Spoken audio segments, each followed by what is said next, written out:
Hey there, thanks for joining us at the Rabbit Hole of Research, where you'll learn a few facts that you can impress your friends with at a party. Hey, welcome back to the Rabbit Hole of Research. We're here. It's just like back in the day. This is back in the day. It is just Nick and I, just Joe, the two of us, just hanging out. Georgia bailed on us. Yeah, she said she hated us personally. I don't think she said that. That's just going to be all upset and on a mini episode like last time. Yeah, that's the plan, right? We're going to miss out on Twilight Zone. We probably will. No Twilight Zone. And then she'll be like, that one episode. The one episode. Then I have to look it up and find it. Yeah, but we're going to be talking about nanites. Why did you say that with such a question mark? It's just nanites? Nanites? Related to nanobots, nanoparticles. Alex from YouTube had requested this one in a comment, I think some comments ago. We do keep track and try to get them on. Do you have any lists? I have a list. Or definition? I have both. And you're going to get both. Let's Since go. George is not here, so you get... Let's go definition first. Yeah. What are nanites? Nanites are microscopic or nanometer scale machines. So before I go, do you know what a nanometer is? Are you familiar with nanometers? Yeah, it's smaller than a centimeter. It is smaller than a centimeter. And way smaller than an inch. Yeah. Okay. Now you're switching units. Like you're going from metric to standard. Yeah. Now let's not do that. No. Is that going to confuse people? Let's stay in power of 10. Yeah. Yeah. That's how many Big Macs long is it? So a nanometer, and you're on it. So if you take a meter stick, or the other side, a yardstick, which is 3 feet, but the meter stick, that has 1,000 millimeters, so little notches on it. Those are millimeters, centimeters, will be 100 of those notches. And so it's a power of 10 thing. So a nanometer would be 1 billion notches on a meter stick, and each notch would be a nanometer. To throw a few real world things at you, a single human hair would be about 100,000 nanometers wide. Damn. So when you talk about a nanomachine or a nanoparticle, that's something that you can't see it with the naked eye. Actually, most microscopes, like light microscopes, might have used in high school or your classrooms, can't see it. We can see it with electron microscopes. That's what I do in my day job. I'm an electron microscopist, so we can see on a nanometer scale and even smaller, get all the way down to the atomic scale. Atoms are less than a nanometer, somewhere between 1/10 and half of a nanometer, depending on the atom, because they're small atoms and there's big atoms. So yeah, so that's the scale we're talking about when we talk about nanites. So there's these nanometer scale machines. They're often fictionalized as programmable robots or devices capable of performing specific tasks at this nanoscale range. And nanites, as I said, are really common in science fiction, but technology is catching up. There's a lot of scientific development, especially in the fields of like nanotechnology, medicine, and material sciences. So that's nanites here. So we're like a lot of things start out in science fiction and then work their way into the real world. Yeah, I think we've seen that a lot. This whole series. Not everything. Some things are 100% hand-wavy. To a point. Mind powers. But yeah, so that's the Killed nanites. at least 10 goats that way, Joe. We'll get Michael back on. So then I have just maybe characteristics of nanites as we see them in fiction, but then we can also think about them transitioning to the real world. So size, I just said they operate at nanoscale. Materials, all sorts. They can be metal, polymers, biological, depending on the function. Functionality, they can be designed to task as repairing structures, delivering drugs, altering biological systems at the molecular level. Autonomy, many function autonomously using programmed instructions or respond to external stimuli such as magnetic fields or light. If we're thinking about a nanite, a nanomachine, this is how we think about it. All right, I'm going to go with the base one. Base. Yeah, Tony Stark used it in, Yes. Mm-hmm. What, it was Infinity War?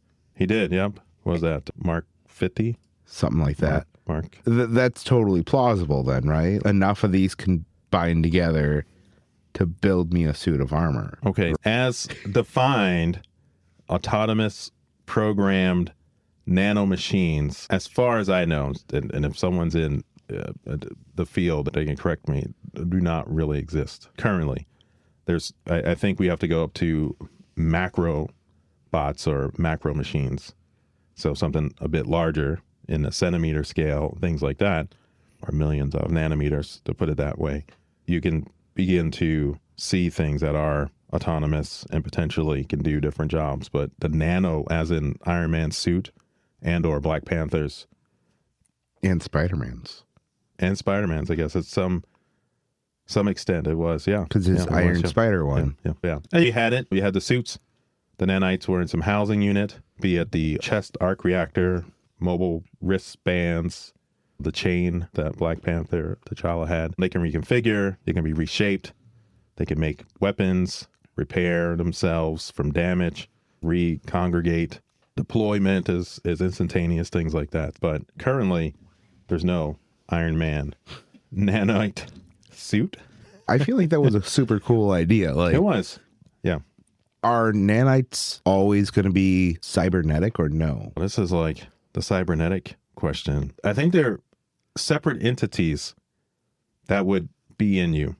But it is in the realm of possibility. It isn't potentially, yes. So there's some limitations, we can touch on it, but real life, you could see nanomachines like in healthcare, sensors that you would swallow. So you're not cybernetic at that point.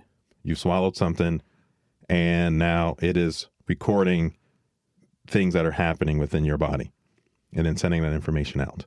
So that's one area. That would be technically a nano machine, right? It is doing some work. It's doing a function.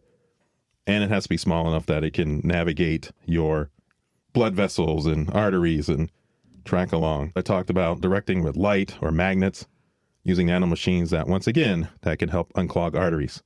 So that's real world, close, if not already in testing or in some limited practice and health kind of situations.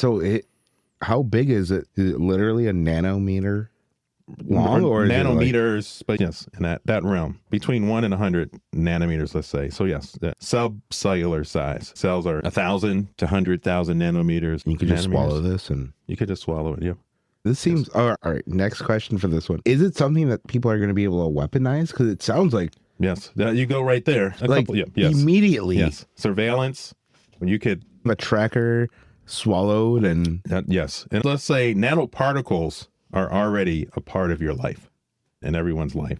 It's used in healthcare and medicine, drug delivery systems, vaccines, cosmetics, anti-aging creams, whitening, different nanoparticles. It could be nano gold, nano silvers, nano titanium oxide, food packaging, electronics, flexible displays, sensors, use nanoparticles. And nanoparticles has to be, it's not a machine, it's just a very tiny particle that you would have that's there, that's nano-sized. Textiles, antimicrobial fabrics, you can think water-resistant clothing. So nanoparticles are already part of us in our society, in our daily life. Nanomachines, you're right, as you make that next step in saying, how can we functionalize this small thing? Then you're right, surveillance can come in. You got the assassinations. The positive is healthcare. But you also then, surveillance means a lot of different things. So now if you have this nano machine that you've swallowed, it is now in your body collecting information for however long it stays in your body, and it's sending that information out. So how would that impact your life? Positively, your doctor can call you and go, hey, you know what, man, you're about to have a heart attack. You need to get in right away. We're seeing X, Y, and Z. You can go, oh, you know what, you got an infection. You need to come in, get antibiotics because you have this infection. Did you ever see I Think You Should Leave? No, I haven't. What is that? It's a show on Netflix by Tim Robinson. It's a sketch show. Mm-hmm. And I think he had something like that to where his doctor was able to monitor him. And he had apparently mentioned one time that he was able to get into a club. And so his doctor was at home monitoring his heart rate going up. And so he calls him up going, hey, are you at this club? Is there a way I can get in? And it was just super funny. And that's the only thing I could think of when he said that. Like, yeah, that's exactly it. Are you there? Can I come? Yeah. No, man, you cannot. But then you have the issue with that is that information is extremely valuable. Let's say now an insurance company gets it, and that can be insuring you for life, insuring you for health care, and they can have this information in advance, and they can make decisions that would affect your coverage or the cost of the coverage, right? So you have these principles. Could be even hiring situations. You might go, hold on, whoa, we can't hire you because you have X, Y, and Z health issue that we've now monitored. That surveillance doesn't just come from listening in on political enemies or geopolitical enemies, but it could be just ourselves. But yeah, targeting, they can use light and guide it, trying to use it for cancer research and guide it to seek out and find cancer cells and then eliminate them. How would they eliminate them? Is it like, do they have a little laser beam on their head? Well, it's a fantastic voyage. So we joke about it. But yeah, you could have different things. So one thing is that they could deliver a signal. So the nano machine could be weaponized. And so it could actually be delivering a drug that may either highlight the cancer cell. What I mean by that is that your body has natural defenses. So you have white cells or leukocytes that are going around looking for bad actors. Cancer cells, technically self. It's just your cells have uncontrollable cell division. At the simplest, I don't want any oncologists calling me up. Actually, we already do have a few lines going right now. Right. All of them are complaining about your... So very simple is this unchecked cellular replication. And you get this kind of overgrowth. It bypasses a lot of checkpoints that tell it should stop growing. And how do you tell your body that has defenses that probably could take care of that this thing is no longer normal self? This is abnormal self. And so you could use a nanorobot to go in and stimulate a signal and make that cancer cell look non-self. And then your body would go through its natural processes to get rid of the cancerous growth, the tumor. And so that's one way you could think about doing it. But that way you could deliver medicines. You could have I know they were using it for sports athletes at some limited level where they were swallowing some sort of nano capsule, and that was monitoring their core body temperature. So when they work out in summer, they don't overheat. And so there were trials, I know, testing that and trying to help limit heat stroke and things like that with athletes out working. So I'll look that up. It might have been, I've read that in a book, but I think that's the problem here. Like my brain, it gets, I'm caught between science fiction and science real on the dailies. So this fun thing has happened. But yeah, so you do have, but microbots, those are real. So I know there was just a paper, maybe a little bit, maybe it was in the last year. I think Korean scientists had developed microbots. So that would be like in Big Hero 6. That's right. Perfect example of Big Hero 6. But now that's real. So they made them and they can swarm like ants. So they modeled the microbots off of ants. Yeah, I'll throw that. That is cool. Are they able to like connect to each other? Yeah, they can do all sorts of cool stuff. Let's see. So Big Hero 6 is science. It is. It's in the realm of reality. Yes. Cool. Is it still a little far-fetched? But yeah, so... But give it a couple more years. I'm going to show Nick Keegan the video, but this is a real ant, and they're all swarming around doing stuff, and they can coordinate them, and so, yeah. And they had a picture, and they can make structures, and... Oh, so that is dope. So then, just size-wise, here's an actual ant, and here's the microbot. So, I am getting my Iron Man suit, guys. This is what's happening. So really cool. This is a cool study. I'll put the link on the show notes for sure, so everyone can check it out and really should go look at what they're doing. But yeah, no, it's neat. So at that level, yes, that's real time microbots. So how are they controlled? Are they pre-functioned to do something, or are they sent the information? So I think they have small computers in them, pre-programmed to do things. I would have to look at it one more time. But yeah, there are other ones that are light controlled, and then they would just follow the light around like a cat. Great. That's all I want is a electronical cat. That people have them. That's I remember the artificial dogs that you buy them, little Oh, yeah. yeah. I forget what they're called. It's for people with dementia and stuff that can't take care of. An actual Yeah. dog, yeah. The other thing about the nanites, which are cool or interesting, is that they're self-replicating. So that's the other idea, that you could have self-replicating nano machines. What? Yeah, Wait. this isn't real. This is... Oh. I'm like, wait. No. So that gets into that autonomous kind of idea. So one of the ideas is that you would create nano machines, and then the nano machines would make new nano machines with themselves. So they'd be programmed to know how to make themselves. And you can have them make themselves out of this other basic polymers or metals or whatever they're made out of. Or you could make hybrid bio kind of nanobots. And they would then have some interaction with them. And then you get this kind of idea that if you have nano machines that can self-replicate themselves, what happens if humans or whoever made them loses control? And then they begin to self-replicate out of control. They can get into you and everybody else pretty easily. And so there's a name for that, the gray goo theory. And the gray goo theory is all about self-replicating nanomachines running amok. And it's called gray goo because that's what a swarm of these nanoparticles would look like as they overtake you. And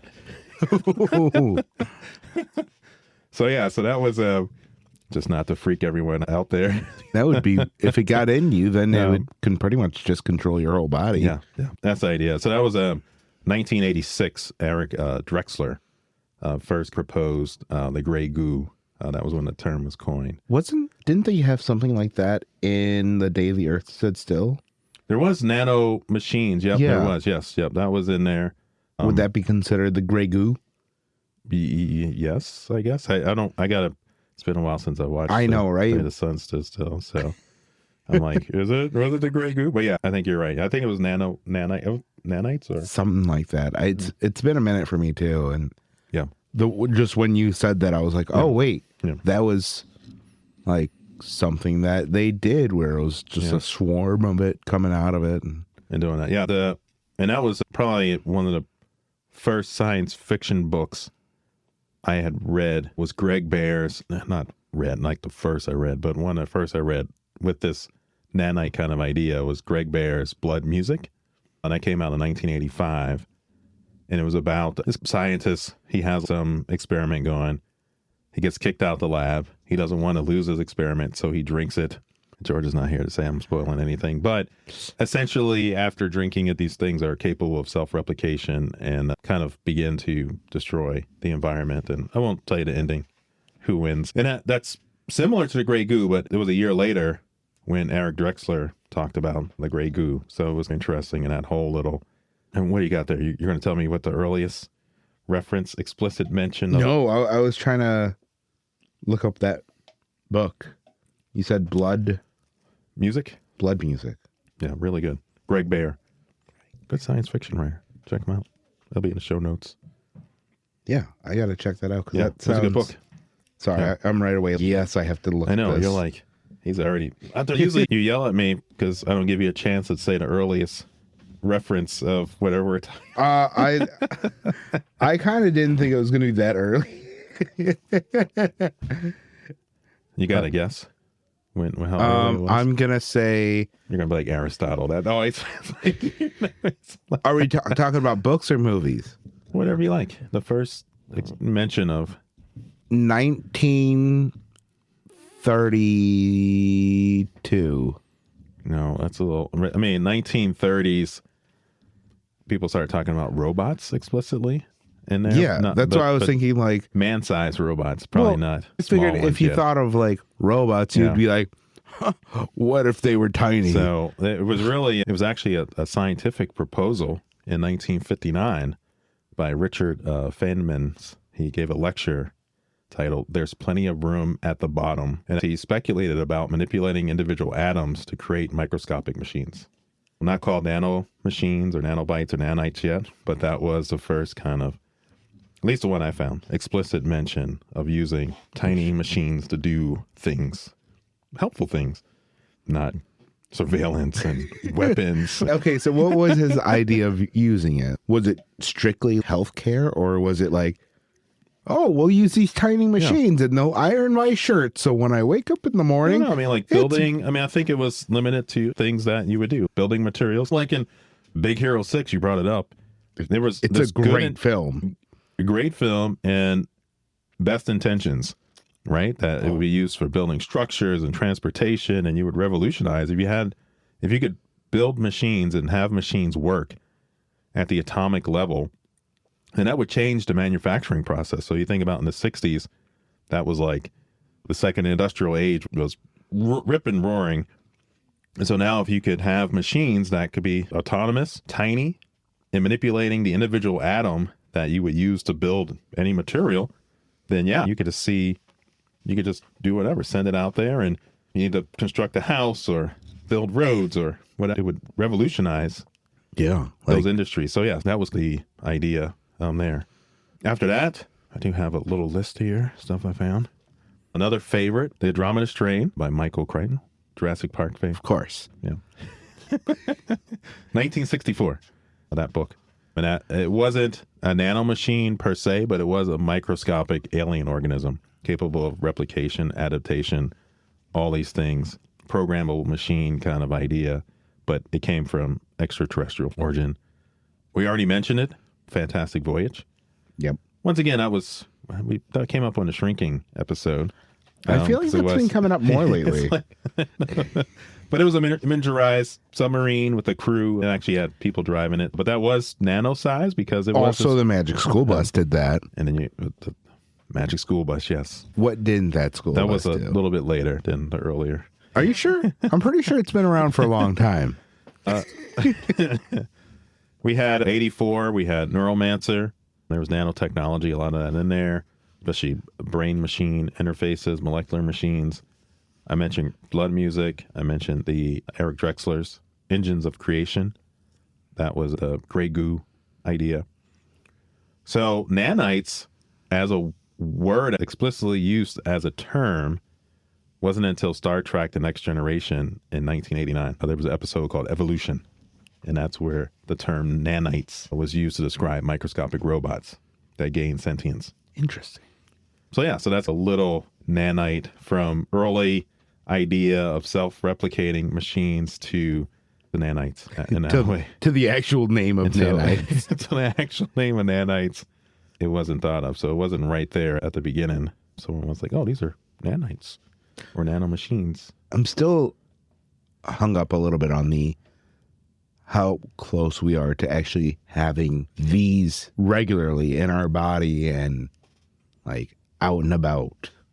Like we aren't that far, and that's absolutely nuts.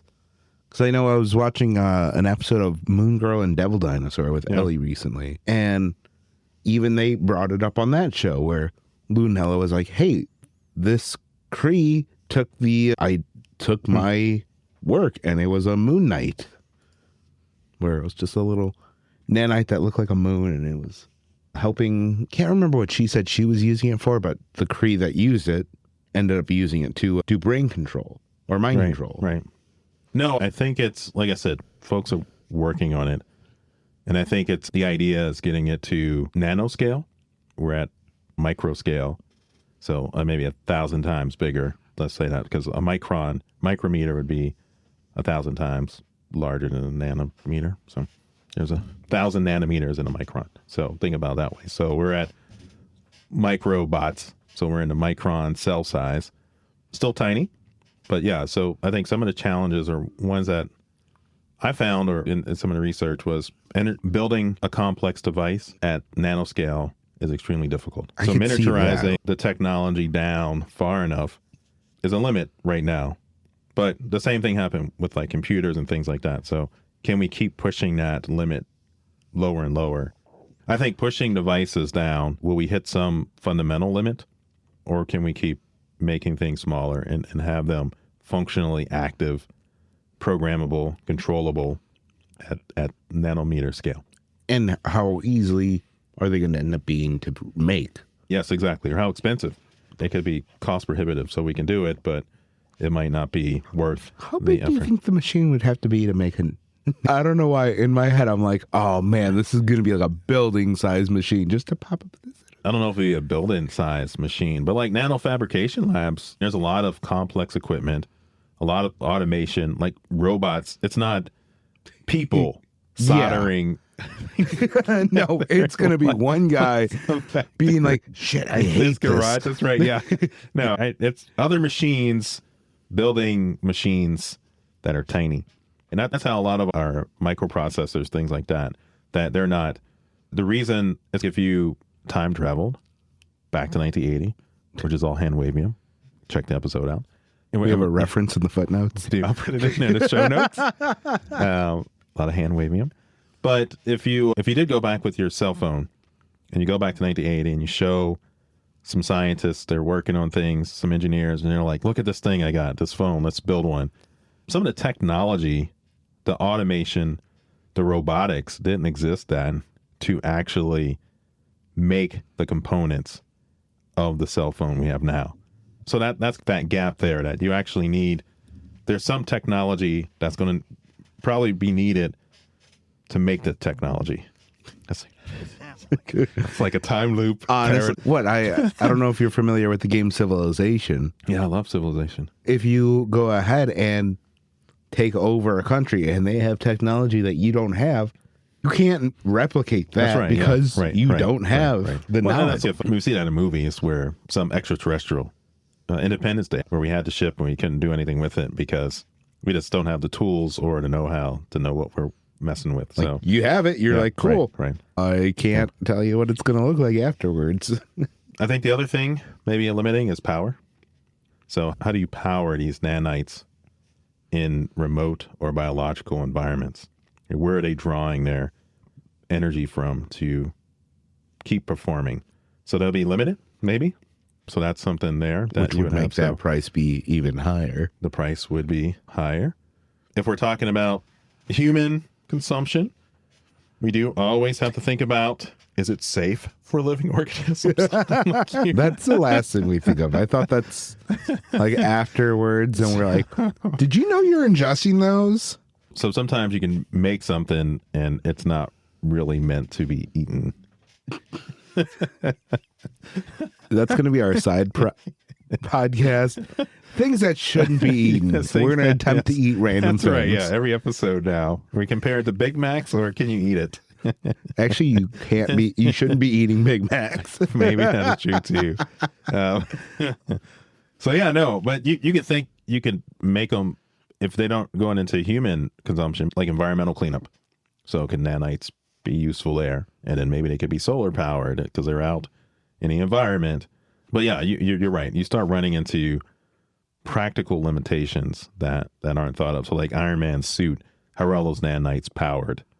Would they run out of power at some point in time? I thought they were powered by the arc reactor. I guess you're right. Well, how about Black Panther? Where was his power source? I thought it was just everything was. His coolness? No, I thought it was boiled down to vibranium. That's right. Yes.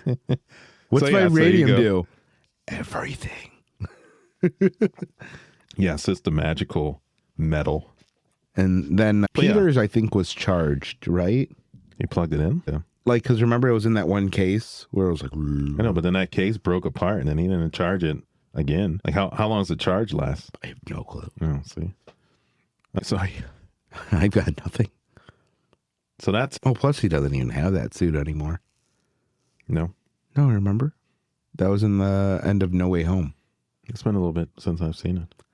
I got to go back. We and just rewatched watch- Oh, those see, that's recently. not fair. What? You're just so. And speaking of environment, so like nano particles and things, like we talked about it in I think the climate disaster movies, but using them to help filter or shade the earth. Those are nanoparticles. Bad things happen. I get the snow piercer real fast.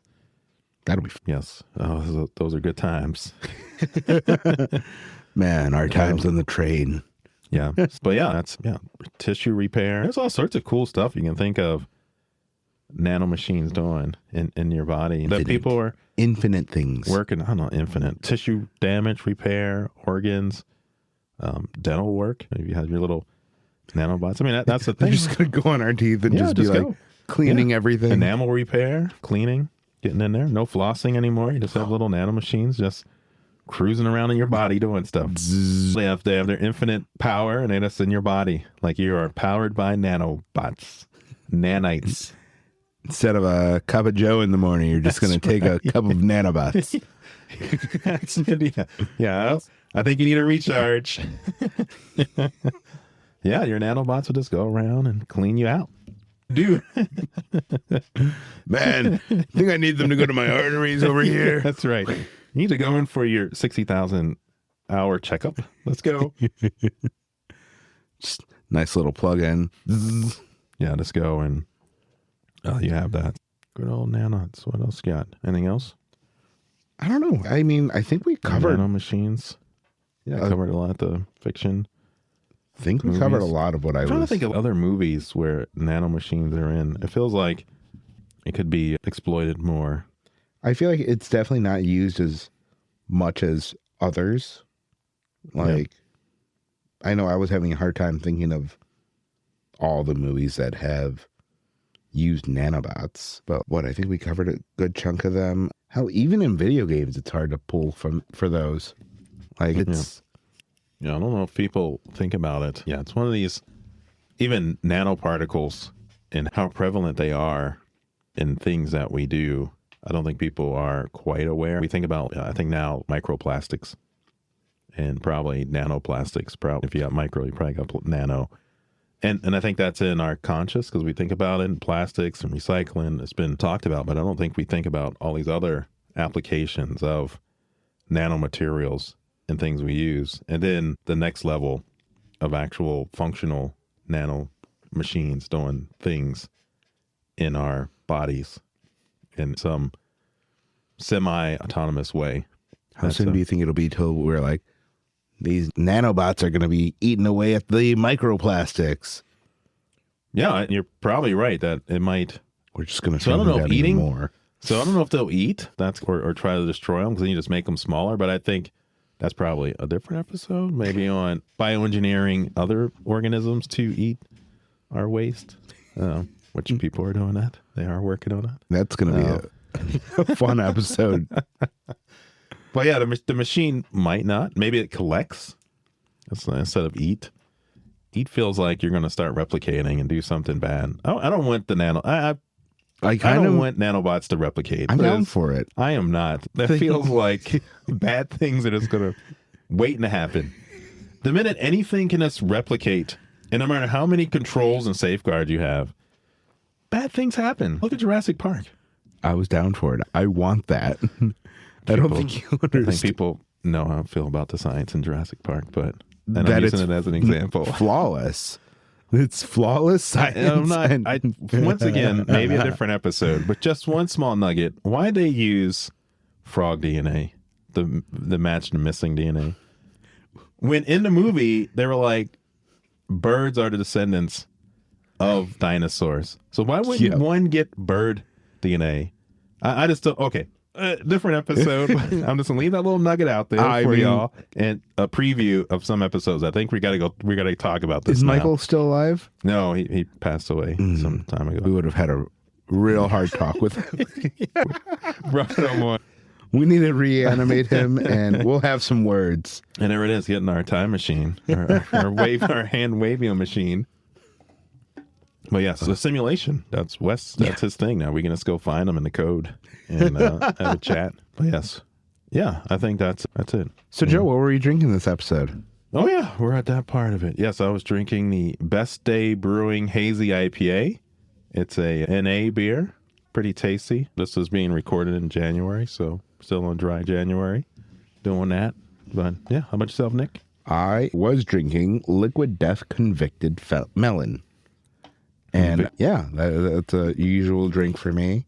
Yeah. I had another drink, but I didn't open it. What was the other drink? What are you teasing here? I see a big bag here. It was a severed lime. Awesome. I just need to have a mini fridge down here full of Liquid Death for myself. No, I need a mini fridge in the basement studio. Oh, that's a good idea, Nick. Let's see what's in the budget of this podcast, which is like zero. We got to get those sponsorships back. Right, yeah. Halloween's coming around. We'll get those. Cool. All right. But that's nanites, nanobots, Microorganisms. microorganisms. Yeah, because they're going to become a hybrid. living. What if you have like nanomachines driving the bacteriums around or other organisms? Like they're riding on horseback? They'll be inside. They'll be inside of them. Oh. Potentially guiding them around. One question before we go. Yeah. Would nanobots be able to fend off zombie bite, the infection from it? Depends on what's causing the infection, but if it's a virus, potentially they'll all be about the same size. So could you actually prevent a viral infection? Sure. I'll go with that. Cool. Yeah. That's all I needed to know. We're in Handwavium land.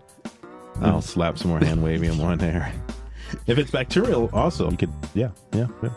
So maybe you could use some nano machines. So while you're trying to escape the zombies, you can be working on Just injecting yourself with nano machines that have, I don't know, could be bad things. You could open up another can of worms. Maybe the zombies are really infected with nanites. spoilers. There you go. Yeah, I think that's it for now. In some strange land, but yes, that's it. That's nanites. That was Joe. And that's you got Nick. And we went down another hole. We're down some holes, people. Y'all stay nanobot free. Bye.